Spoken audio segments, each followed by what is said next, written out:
Guys, pernah gak sih setelah keluar dari hubungan yang toksik bukannya lega, lo malah ngerasa makin hancur? Rasanya kayak, kok malah makin berantakan ya?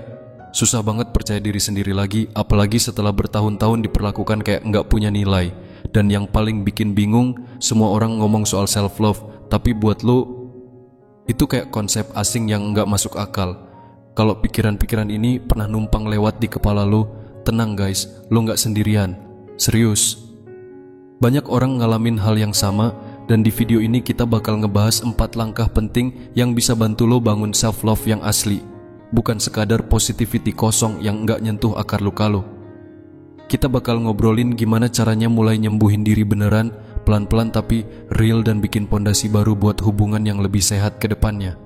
Kalau lo pernah ngerasa terjebak di fase ini, coba pencet tombol like. Dan kalau lo pengen dapat lebih banyak konten soal healing dan self-discovery, jangan lupa subscribe ya guys. Terus, coba share juga di kolom komentar. Hal paling berat apa yang lo alamin waktu belajar nyintain diri sendiri setelah keluar dari hubungan toksik. Selamat datang di channel ini. Yang baru ketemu channel ini, tempat lo bisa bernapas tanpa drama, tanpa manipulasi. Di sini kita bareng-bareng belajar lepas dari hubungan yang bikin capek mental, bingungin perasaan, dan kadang nyakitin banget. Lewat konten yang edukatif, reflektif, dan penuh empati, gue bakal bantu lo ngenalin tanda-tanda hubungan yang nggak sehat, belajar bikin batasan yang jelas, dan yang paling penting, ingat lagi seberapa berharganya lo. Yuk, kita mulai bareng-bareng perjalanan ini. Pelan-pelan aja, tapi pasti. Yang pertama, belajar mencintai diri setelah keluar dari hubungan toksik itu dimulai dari satu hal penting. Ngakui kalau lo emang lagi luka. Banyak orang buru-buru pengen move on, pura-pura kuat, sibukin diri, atau ngedistract pakai hal-hal lain, tapi lupa rasa sakit yang nggak diproses, cuma numpuk di dalam. Padahal proses penyembuhan itu dimulai pas lo berani ngadepin luka itu.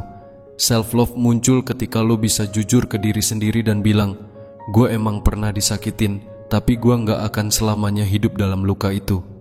Kalimat itu ngasih lo ruang buat nangis, nulis unek-unek di jurnal, atau cerita ke orang yang lo percaya guys. Dan itu bukan kelemahan, tapi itu justru bentuk keberanian dan bentuk penghormatan buat perasaan lo sendiri. Kedua, hubungan toksik sering banget bikin cara pandang lo ke diri sendiri jadi rusak. Lo jadi ngerasa gak cukup, ngerasa selalu salah, bahkan sampai mikir lo gak layak dicintai. Padahal semua itu cuma sisa dari kata-kata atau perlakuan yang salah tempat. Makanya self-love itu berarti lo bangun lagi kepercayaan diri lo dari awal. Bukan dari apa yang dikatain mantan, tapi dari kebenaran tentang diri lo sendiri. Mulai deh, tulis hal-hal positif tentang diri lo. Apa aja kualitas baik yang lo punya, pencapaian kecil yang bikin lo bangga, nilai hidup yang penting buat lo sendiri guys. Ini bukan soal narsis, tapi soal ingat lagi, siapa sih gue sebelum semua luka ini datang. Ketiga, tanda lo udah mulai sayang sama diri sendiri adalah saat lo berani bilang enggak. Enggak buat perlakuan yang nyakitin, enggak buat manipulasi emosional, enggak buat hubungan yang bikin lo harus ngorbanin kebahagiaan lo sendiri demi dipertahankan. Self-love berarti lo punya standar, dan lo nggak akan nurunin standar itu cuma karena takut sendirian. Belajar dengerin alarm dari awal, kenali red flags, dan hargai intuisi lo. Ingat ya guys, batasan itu bukan tembok buat menjauh dari orang lain, tapi pagar buat jaga nilai lo sendiri.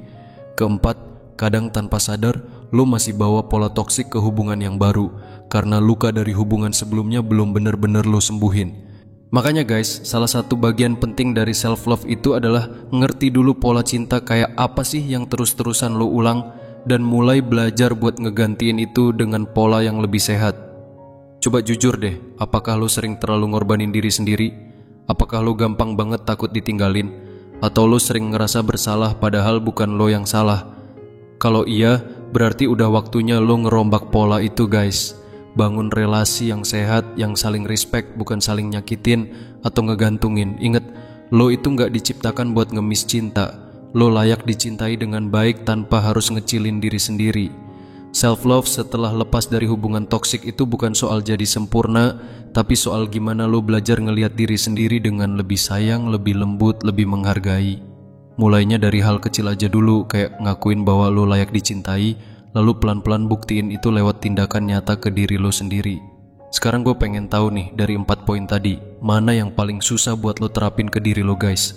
Atau mungkin lo punya cara unik yang lo lakuin buat ngebangun self-love? Tulis di kolom komentar ya, siapa tahu bisa saling ngasih inspirasi buat yang lain juga.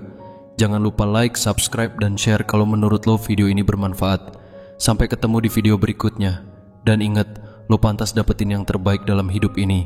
Jangan pernah ragu soal itu. Oke, see you next time guys.